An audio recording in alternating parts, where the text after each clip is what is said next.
Hello, everyone. This is Tom Fox back again with another episode of our new season of the Magnificent Seven Rides Again. Today, I'm absolutely thrilled to have back with me Nancy Huffman. Nancy, welcome.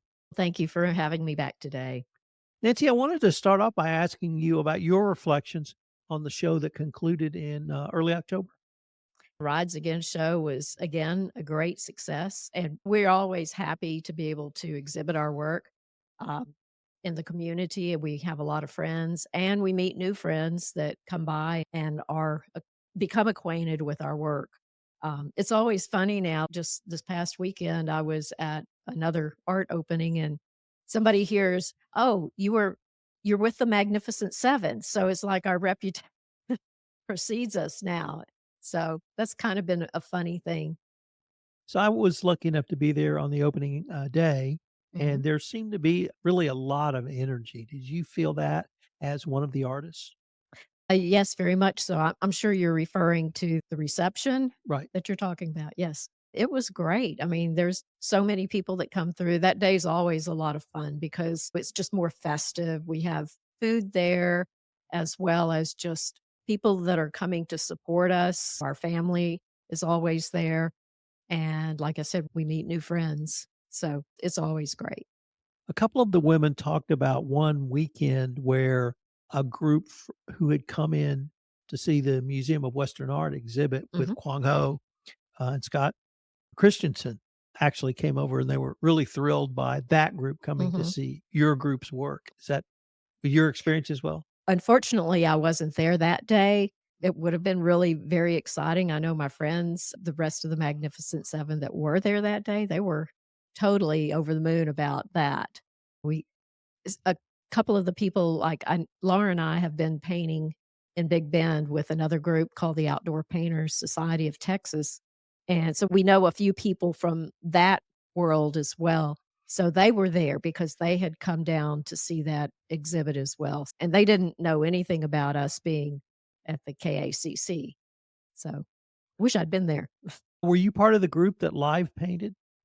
No, I was gone for that too. I had family issues going on in Arkansas with both my mother and my brother, so I was not able to be there. So, So, what about some of the people that came through? And I always ask this question: do you get questions from the people who are attending about your art, your particular work, the things that you do? And did you see the 8-year-old girl, the 8-year-old boy who's just standing there wide eyed and see something that maybe they've never seen before or that no one mhm, else has seen? Tell mhm. us about that part of your experience. I mean, every year I try to do something just a little bit different. Of course, it's all my same style that I'm working with, but sometimes it's the older piece, the kind of one of my go-to pieces, like, I do rabbits and foxes, and the children, that's what they're really drawn to because I try to make them somewhat whimsical, even though they're still realistic, but there's more color involved with them, and those are really the pieces that the children are drawn to. A lot of adults too, for that matter, but this year I did more domestic animals, cows and donkeys and things like that, just to add. So what did you either feel or really do sort of the last 2 weeks of October after the show's closed? Did you take a deep breath? Did you keep going? You mentioned you had some family things going on. What was your life like after the show closed, maybe from the artistic perspective? Even though I was at that time involved with a lot of family things that were going on, you still got all this going on in your head about what you're doing next, where you're going with it. I've always got the next show coming up and what I'm gonna do for the show in the following years. So you're always as an artist, you spend a tremendous amount of your time thinking forward, what you're going to be doing, what you're doing to make this better, to improve upon what you've been doing, some new challenging subject matter, some new media, some, just all sorts of different things, which is one of the things that's really great about art. Um, there's always something new to explore to keep you reaching for something new. So we're recording this in Mhm. mid-December, and I really was intrigued by what does it mean to you to see the seasons change? And how does that impact your art In obviously October, we started to have some trees change, although Mhm. we had so much rain this year, it stayed green for a long time. We're now probably in early part of winter, and we've had more trees change, not as much brown as I would have expected yet, but how do you see things differently than perhaps you saw them in the summer? I see everything as a painting. Potentially, everything is subject matter. So just even looking out of my backyard, just noticing that the trees changed at a different rate and their color. Like the first year we were here, we have 2 oak trees right behind our deck, and it was a year that it was really rainy, but it got cold earlier, and they were brilliant red. It's never been quite that red since then. This year, they were more of an orange, but everything is always a new experience, I guess. Even though it's the same time of year, there's always different, and there's always gorgeous sunsets to watch every day, and it's always unique. It's never like it was before.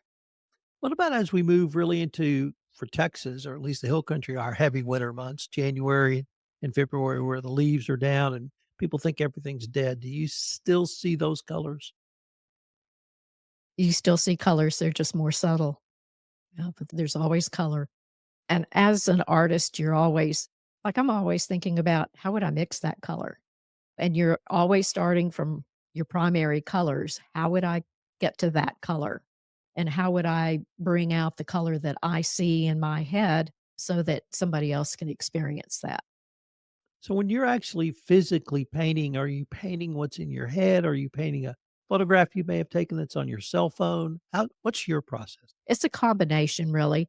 I will have photographs that I've taken that provide me with a structure to start with, but there's a lot of things that get changed up along the way. A tree is not in the right place for the best composition, so you move things around, you change the colors up. Sometimes I will just amp up the colors uh, so that it reflects more of what I'm experiencing in my head. So there's always changes because I never want a painting to look like a photograph. That's just me. I know there are a lot of artists that do that and they can do gorgeous, stunning work. But to me, I that's not what I'm about. I want a painting to look like a painting. I want it to reflect something different. Let's turn to 2025 and Mhm. maybe Q1 of 2025. Do you have any upcoming shows you could tell us about? I have some that I need to reschedule that I had planned for the fall and got side railed just because of family issues. So I intend to go back to Pint and Plow, but I don't have a date in mind just yet. I have a whole series of paintings that are based on the Upper Guadalupe that I will be showing there. And then I also am going to reschedule a showing at Grape Juice, and that's all going to be animals and wildflowers and things like that too, some cactus thrown in there, but it's gonna be all flora and fauna. So, Grape Juice seems to be a great supporter of local artists. they really are. They have some magnificent shows there, and they always have. I love to go in there not only for the food, but just to see the art, whoever's on the walls at that point in time. So if we could move through the year, do you have Mhm. any before the Magnificent Seven 2025 premieres? Do you have any other what you would call big shows?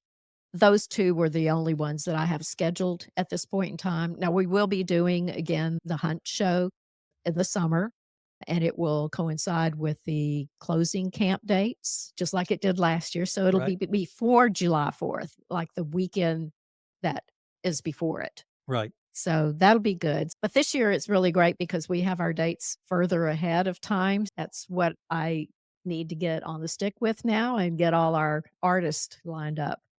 Some of the ones from the Magnificent Seven, of course, will be there. And then we also have other groups or other artists from the hunt community. And like we did last year, we're reaching a little bit further out. We're now the hill country artist rather than the hunt community artist. So that gives us a lot more leeway to bring more artists in. And then are you thinking about the Magnificent Seven 2025? I haven't quite gotten there yet with what I'm going to paint for that yet, Will it but be something new? It'll be something new, totally. Some I mean, it's themes still new? yeah, it'll still be based on hill country, things that we have around here, but I haven't really decided on what kind of a theme at this point, so, yeah. Nancy, unfortunately, we're near the end of our time, but I wanted to thank you again, and I greatly look forward to seeing, what you come up with in the new year. Always enjoy coming back for the podcast. It's a great opportunity, and we thank you for having us here every year. Great.